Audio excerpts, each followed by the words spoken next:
Hello students, आपका एक बार फिर से स्वागत है बॉटनी के ऑनलाइन क्लासेस में। देखिए,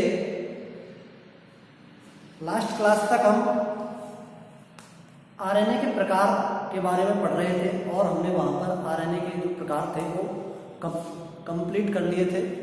यानी जो अनानुवंशिकी प्रकार का आरएनए होता था, आरआरएनए, एमआरएनए और टीआरएनए, वो तीनों हमने पढ़ लिए थे। वहाँ पर अपने आरएनए कंप्लीट हो जाते हैं।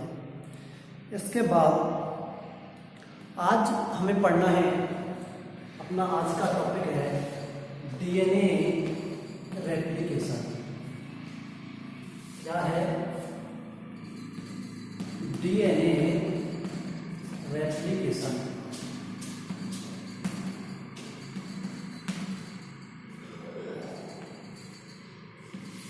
डीएनए रेप्लिकेशन या इसे डीएनए प्रतिकृतिकरण कहा जाता है। क्या? डीएनए प्रतिकृतिकरण।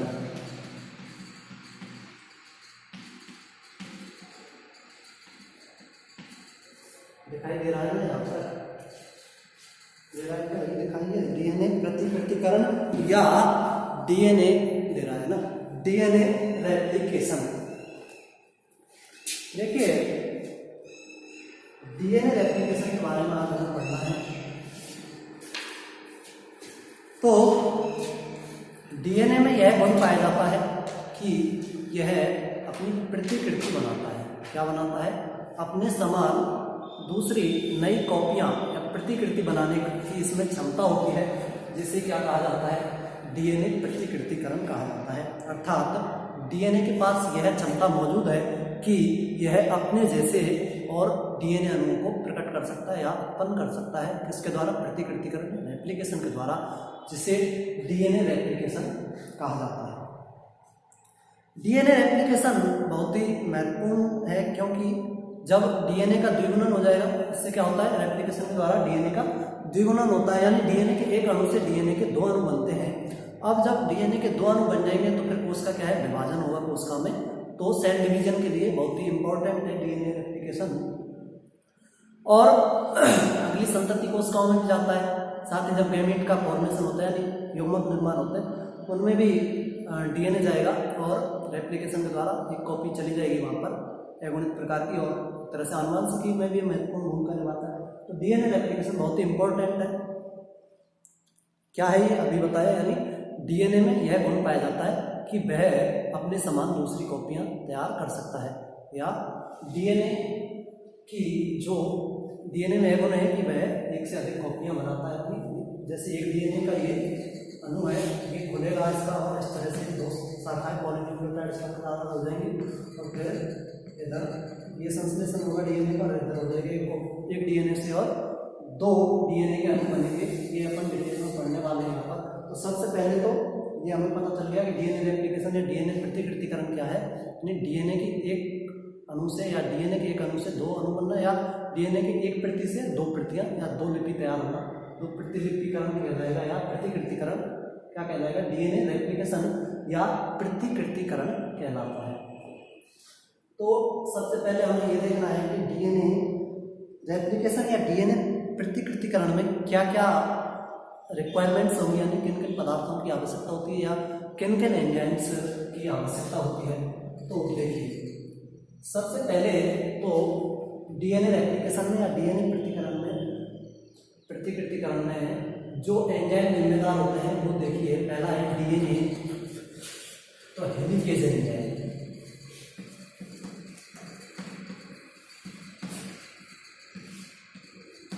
हेलिकेज एंजाइम सबसे पहला एंजाइम कौन सा है?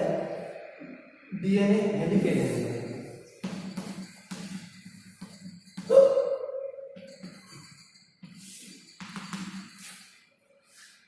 सबसे पहला एंजाइम कौन सा है? डीएनए हेलिकेज एंजाइम, जो डीएनए रेप्लिकेशन को एक तरह से सबसे महत्वपूर्ण है। ये क्या करता है? ये डीएनए का विकुंडलन करता है। क्या करता है?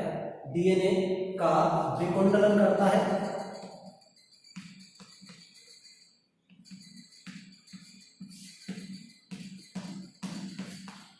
अर्थात जो डीएनए की दो पॉलीन्यूक्लियोटाइड श्रृंखलाएं आपस में गुथी हुई रहती हैं उनको पृथक करने का काम करता है या उनको खोलने का काम करता है कौन? DNA helicase enzyme.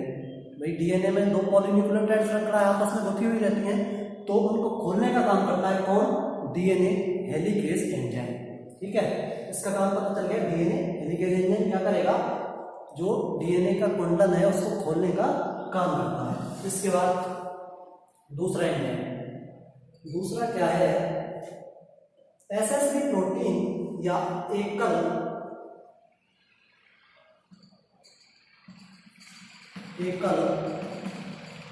रज्जुक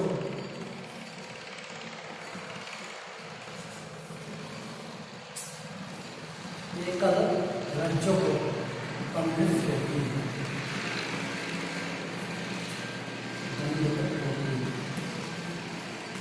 एकल रज्जुक बंधित प्रोटीन या जिसे एसएसबी प्रोटीन कहा जाता है, यानी single strand binding protein. SSB protein single strand binding protein ये क्या करती है? जब डीएनए हेलिकेज एंजाइम ने डीएनए की दोनों लड़ियों को अलग अलग कर दिया तो उनमें फिर से बंधन नहीं हो, यानी उनमें फिर से वो कुंडलित नहीं हो, इस तरह से उनको रोकने का काम करेगी कौन? SSB protein. ये जो डीएनए का विकुंडन किया किसने? हेलिकेज ने, उसको एक तरह से रोकने का कार्य करती है, यानी फिर से उनमें कुंडलन नहीं। इसके लिए जिम्मेदार है कौन? एकल रज्जुक बंधित प्रोटीन। इसके बाद तीसरा जो इसमें एंजाइम काम आता है एप्लीकेशन में वो है एंडोन्यूक्लियस एंजाइम। एंडोन्यूक्लियस एंजाइम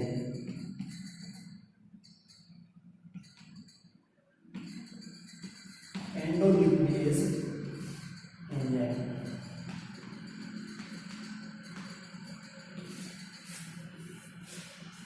देखिए, एंडोन्यूक्लियस एंजाइम ये क्या करता है? हेलिकेज एंजाइम में डीएनए की दोनों लड़ी को पृथक करती है, एसएसबी प्रोटीन है, एक लड़ी को यानी पृथक रखने का कार्य करती है। फिर जो दोनों जो पॉलीन्यूक्लियोटाइड श्रृंखला है उनके बीच, उनके चालकों के बीच कौन से बॉन्ड बनते हैं? Hydrogen bond. तो उन हाइड्रोजन बंधों को तोड़ने का काम करता है कौन? एंडोन्यूक्लियस, यानी कैंची का कार्य करेगा और जो हाइड्रोजन बॉन्ड है उनको काटने का काम करता है कौन? एंडोन्यूक्लियस एंजाइम, जिससे कि दोनों श्रृंखलाएं पृथक हो जाए। इसके बाद अगला एंजाइम टोपोआइसोमरेज। टोपोआइसोमरेज एंजाइम,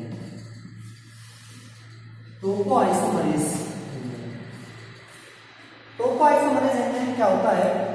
ये भी दो प्रकार का होता है। तो जैसे प्रोकैरियोट्स में तो होता है 4 प्रकार का, यूकैरियोट्स में होता है 2 प्रकार का, टोपोआइसोमरेज फर्स्ट और टोपोआइसोमरेज सेकंड, टाइप फर्स्ट और टाइप सेकंड।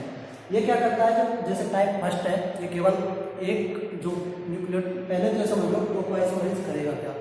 टोपोआइसोमरेज है वो क्या करता है? जो दोनों लड़ियां यानी दोनों पॉलीन्यूक्लियोटाइड श्रृंखला पृथक नहीं है उनमें फास्फोडाइएस्टर बॉन्ड होते हैं। ये आपको पहले हमने जब संरचना पढ़ाई डीएनए की तो बता दिया कि जो शर्करा शुगर के अणु होते हैं वो फास्फोडाइएस्टर बॉन्ड के द्वारा बंधित होते हैं, यानी बैकबोन जो होगी डीएनए की पॉलीन्यूक्लियोटाइड श्रृंखला उसमें फास्फोडाइएस्टर बॉन्ड पाए जाते हैं। तो उन फास्फोडाइएस्टर बॉन्डों को तोड़ने का काम करता है कौन? ये टोपोआइसोमरेज। अब आप ये कहोगे कि जब फास्फोडाइएस्टर बॉन्ड टूट गए तो फिर तो डीएनए विकृत हो जाएगा, डीएनए टूट जाएगा, लेकिन ये क्या करता है? बहुत ही कम समय के लिए तोड़ता है उस बंध को, बहुत कम समय के लिए उसमें कट लगाया और फिर जैसे उसकी ऐंठन निकली लड़ी की फिर से उसको जोड़ देता है, यानी बहुत कम समय के लिए तोड़ता है फास्फोडाइएस्टर बॉन्ड को, जिससे कि उस लड़ी की या उस पॉलीन्यूक्लियोटाइड श्रृंखला की ऐंठन निकल जाए। तो ऐंठ को निकालने का काम करता है कौन? टोपोआइसोमरेज। जैसे उसकी ऐंठन खत्म हो जाएगी तो फिर से बंध बना देगा। यानी जो अब ये होता कितने प्रकार का? 2 प्रकार है, टोपोआइसोमरेज फर्स्ट और टोपोआइसोमरेज सेकंड।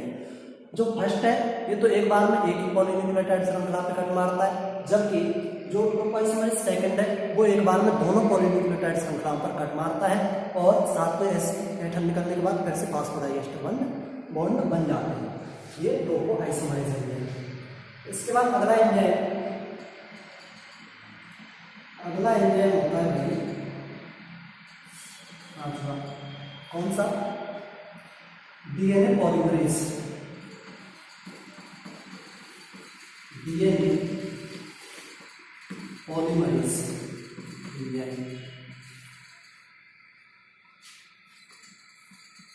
अगला एंजाइम कौन सा है? DNA polymerase enzyme. ये भी 3 प्रकार का होता है। ये 2 प्रकार का था, प्रोटोआइसोमरेज फर्स्ट और सेकंड, और डीएनए पॉलीमरेज एंजाइम है ये 3 प्रकार का होता है, फर्स्ट, सेकंड और थर्ड।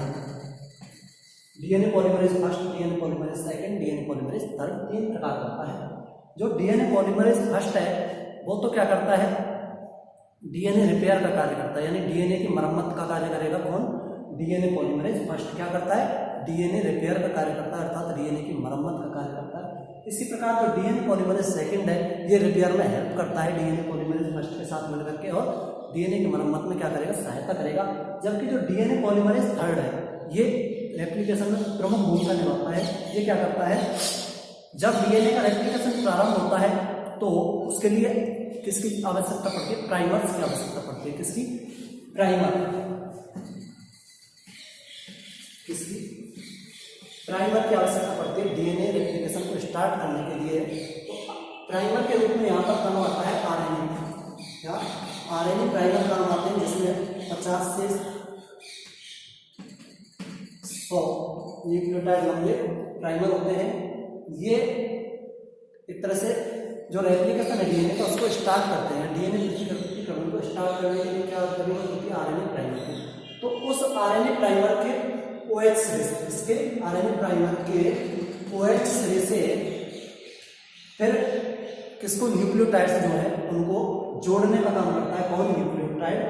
ये डीएनए पॉलीमरेज थर्ड एक तरह से रेप्लिकेशन को यानी आगे बढ़ाएगा, न्यूक्लियोटाइड को ला के और यहाँ पर जोड़ता है कौन? DNA polymerase third. तो एक तरह से प्रमुख एंजाइम है डीएनए पॉलीमरेज थर्ड। इसके बाद अगला एंजाइम क्या काम आता है इसमें? अगला एक एंजाइम है लाइगेज एंजाइम।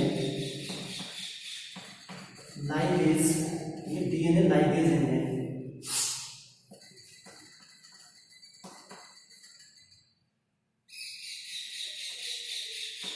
क्या है? DNA ligase enzyme. ये क्या करता है? ये डीएनए के जो खंड होते हैं छोटे छोटे उनको जोड़ने का काम करता है कौन? DNA ligase enzyme. यानी डीएनए की जो एक तो लैगिंग स्ट्रैंड होता है डीएनए का, जब इसमें रेप्लिकेशन होता है तो इस तरह से होता है इसका, हम इसको बाद में डिटेल से पढ़ेंगे। ऐसे देखिए, एक तो होता है ये फाइब्रस से थ्रेडस से फाइब्रस। इसमें ये तो होती है लीडिंग स्ट्रैंड और ये होती है लैगिंग स्ट्रैंड। तो जो लीडिंग स्ट्रैंड है इस पर तो डीएनए रेप्लिकेशन होगा वो सतत प्रकार से होता है, और जबकि जो लैगिंग स्ट्रैंड है उस पर एक सतत प्रकार का नहीं होता, यानी डीएनए रेप्लिकेशन खंडों में होता है, और इन खंडों को क्या बोला जाता है? ओकाजाकी खंड बोला जाता है। क्या बोला जाता है? ओकाजाकी खंड या ओकाजाकी फ्रैगमेंट्स बोला जाता है। क्यों बोला जाता है? क्योंकि इनकी कोई ओकाजाकी नहीं की थी, इसने ओकाजाकी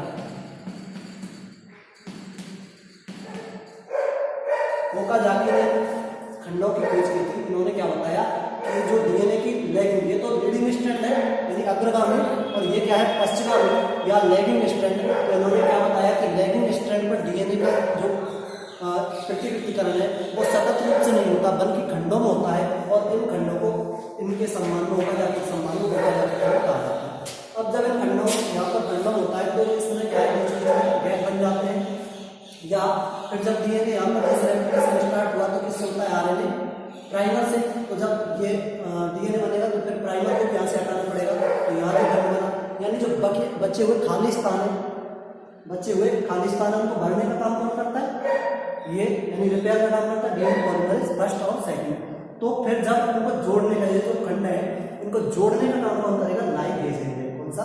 लाइगेज एंजाइम है जो उन डीएनए खंडों को जोड़ने का काम करता है। इसके अतिरिक्त अन्य एंजाइम और कौन से? देखो, अगला एंजाइम काम आता है इसमें सातवां, DNA primase. DNA primase enzyme,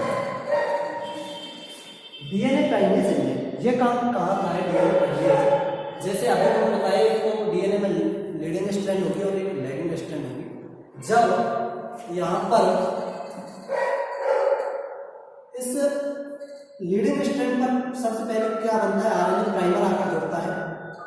कौन जुड़ता है? आरएनए प्राइमर आकर जुड़ता है।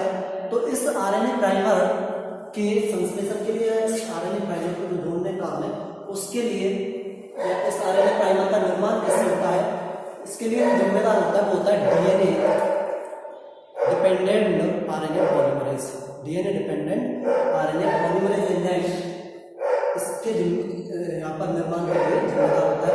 जबकि जो लीडिंग या ये लैगिंग स्ट्रैंड है, यहाँ पर क्या है, बहुत सारे आरएनए प्राइमर्स बनते हैं बीच में, तो इनके बनने के लिए जो जिम्मेदार होता है वो होता है डीएनए प्राइमेज।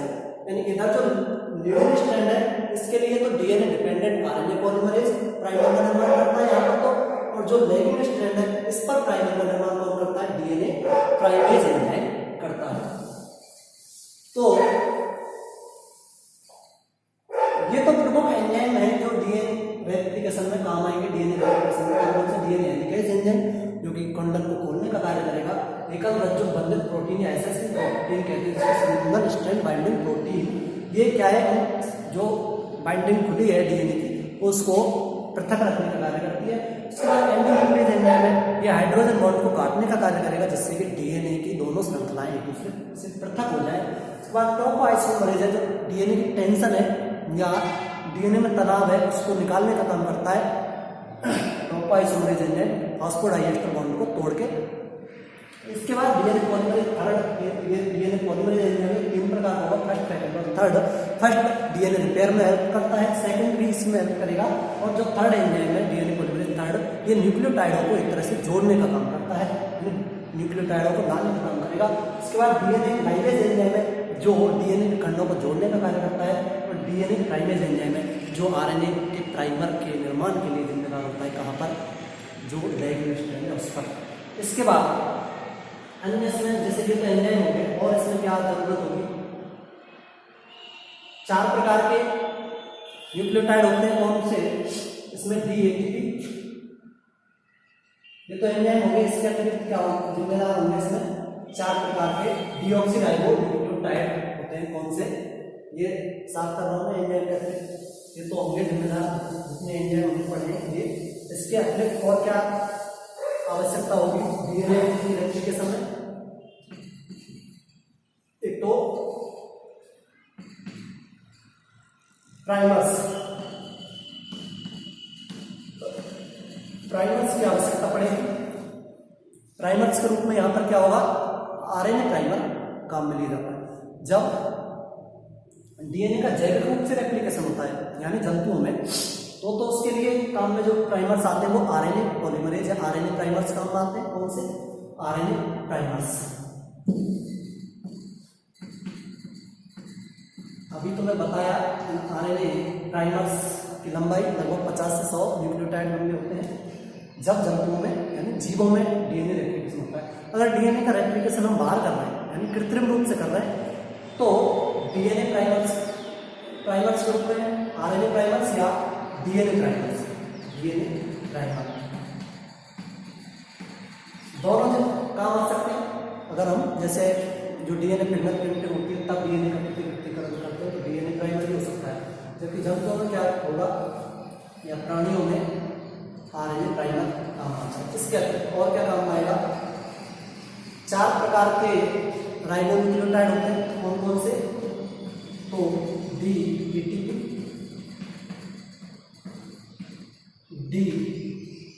डीजीटीपी, डीसीटीपी और डीटीटीपी। ये 4 प्रकार के राइबो न्यूक्लियोटाइड है, डीऑक्सीराइबो न्यूक्लियोटाइड, ये काम में आएंगे। इन सभी 7 प्रकार के एंजाइम देख लिए हमने, और आरएनए प्राइमर्स और ये 4 प्रकार के डीऑक्सीराइबो न्यूक्लियोटाइड ये काम में आएंगे किसी डीएनए रेप्लिकेशन में। और इसके बाद हम डीएनए रेप्लिकेशन का अध्ययन करेंगे, वो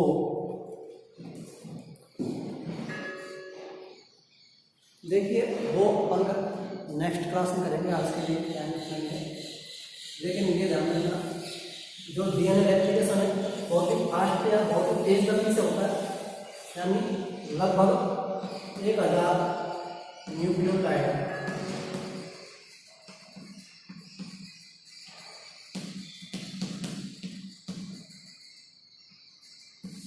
प्रति सेकंड। डीएनए रेप्लिकेशन है जो बहुत ही तेज गति से होता है, लगभग 1000 न्यूक्लियोटाइड प्रति सेकंड। ये आज हमने क्या पढ़े, डीएनए रेप्लिकेशन क्या है ये देखा, और उसके बाद डीएनए रेप्लिकेशन में कौन कौन से घटक काम आएंगे, यानी कौन कौन से एंजाइम काम आएंगे। उसके बाद और जैसे 4 प्रकार के डीऑक्सीराइबोन्यूक्लियोटाइड और आरएनए प्राइमर्स ये काम में आएंगे डीएनए रेप्लिकेशन में। इसकी डिटेल इससे अपन इसको कल पढ़ेंगे। बहुत बहुत धन्यवाद, थैंक यू।